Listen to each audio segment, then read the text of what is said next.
Welcome back. Today, we are jumping right into one of the biggest and, let's be honest, most complicated debates of our time. When it comes to AI and the future, who's the real monster under the bed? Is it the machine we're building, or is it us? So let's just lay this central question right out there, because this frames everything else we're going to talk about. Is the biggest threat to us some kind of super intelligent AI that goes rogue and we can't control? Or is the real danger just, well, us, but now with the most powerful tool ever invented? How you answer that really changes the entire game. Now, this is where the debate really splits into two big camps. On one side, you've got the people worried about AI risk. And look, this isn't about Hollywood Terminator robots. It's about something way more subtle, called the alignment problem.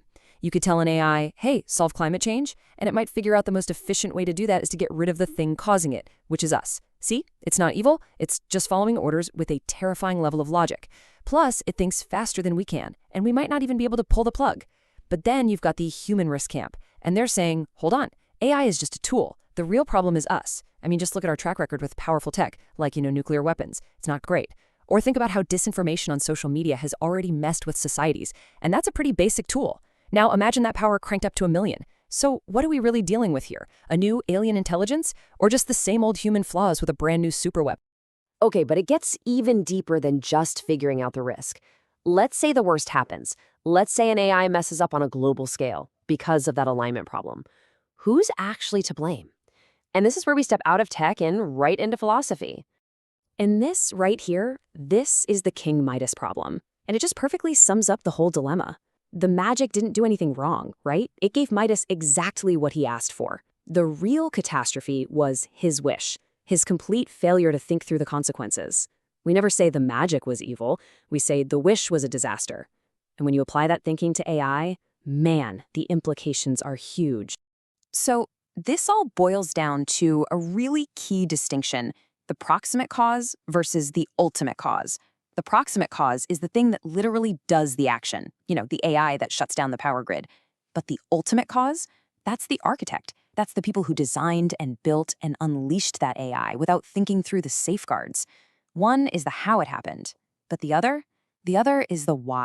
This analogy just makes it crystal clear. When a bridge falls down, we don't get mad at gravity. I mean, that would be crazy, right? Gravity is just this powerful, unthinking force of nature. It does what it does. We blame the engineer who didn't build the bridge properly to account for it. Well, in an AI disaster, the AI is gravity. It's just a powerful system running its code.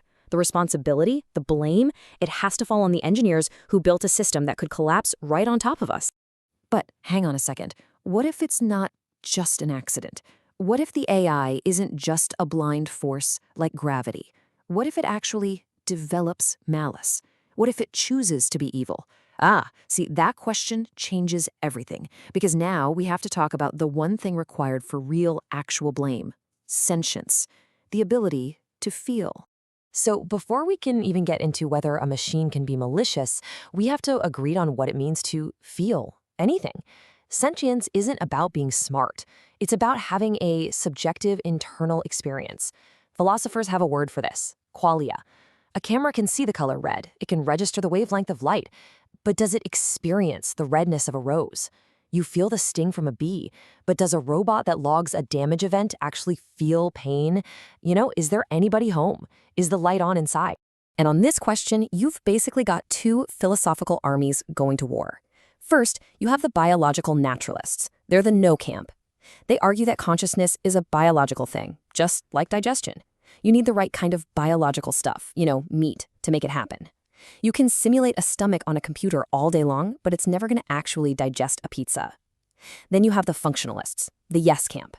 They say, nope, consciousness is just a really complex pattern of information processing. If you can copy that pattern, it doesn't matter what you build it out of: brain cells, computer chips, or, as we're about to see, a giant pyramid of beer cans.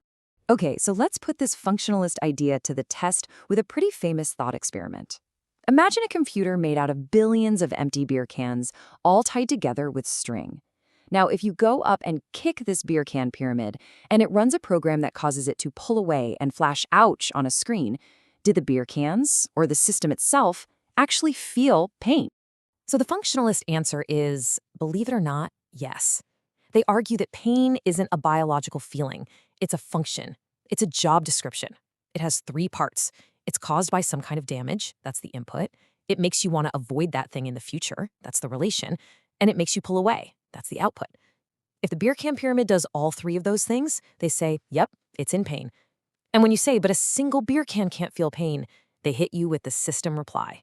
They'll say, well, a single neuron in your brain doesn't feel pain either. The whole system does. But the comeback from the biological naturalism camp is just devastatingly simple. They'd say, you haven't created pain. You've created a perfect simulation of the behavior of a thing in pain. The philosopher John Searle put it perfectly. You can simulate a thunderstorm on your computer, but your computer doesn't actually get wet. You've copied the flowchart, not the feeling itself. You know, a common defense from the functionalist is, hey, a bird flies and a plane flies. The outcome is the same, so who cares how it works? But this critique just blows that argument out of the water. Because if a plane truly simulated a bird to achieve flight, its wings would have to flap. But they don't. A plane flies using a totally different process. Jet engines, rigid wings, aerodynamics. Just because you get the same result doesn't mean the internal process, let alone the internal experience, is the same at all. So here's the real gut punch, the core accusation against functionalism. It's that this isn't a scientific discovery. It's a game of semantics. It's a linguistic trick. They're taking a word like pain, which for all of human history has meant a specific, subjective, biological feeling, and they're just redefining it to mean something that acts like it's in pain. And this really lays the charge bare. The argument is that they're basically changing the dictionary definition of a word, from the internal experience to the external behavior, just to make their argument work. They're changing the rules of the game midway through so they can say they've won. And this all leads to the most provocative, most inflammatory label from the source material. From this critical perspective, the functionalists are essentially the witch doctors of AI.